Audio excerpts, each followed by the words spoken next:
ကားကြားတွေထဲကနေပြီးတော့မှစပိန်စီချင်းအနုပညာ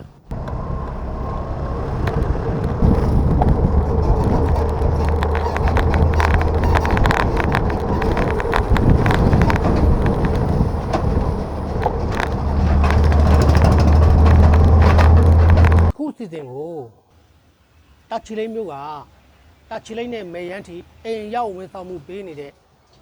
မိဘကုံရောင်ရွှေဘူစံရောင်းဝယ်ရနေပြီးတော့မှစပွန်ဆာပေးထားတာဖြစ်ပါတယ်ခင်ဗျာ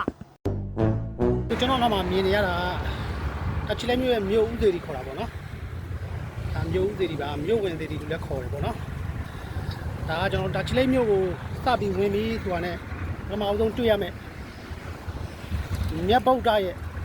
သေးတီတော်ဘွားတစုပေါ့ဗျာဒါမြို့ဦးသေးတီမြို့ဝင်သေးတီပေါ့နော်ဒါတော့ကျွန်တော်ရဲ့ bike trip shoot ပေါ့တော့မြို့ထဲမှာပတ်စီးတာပေါ့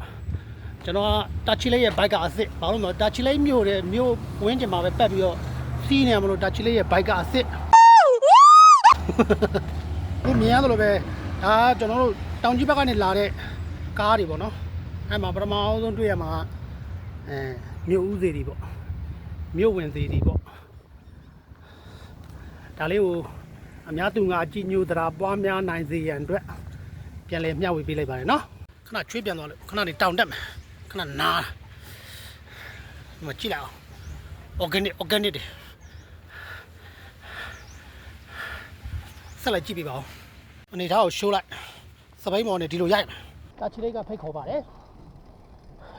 ရှမ်းပြည်ရဲ့အညာပါ what နေတာ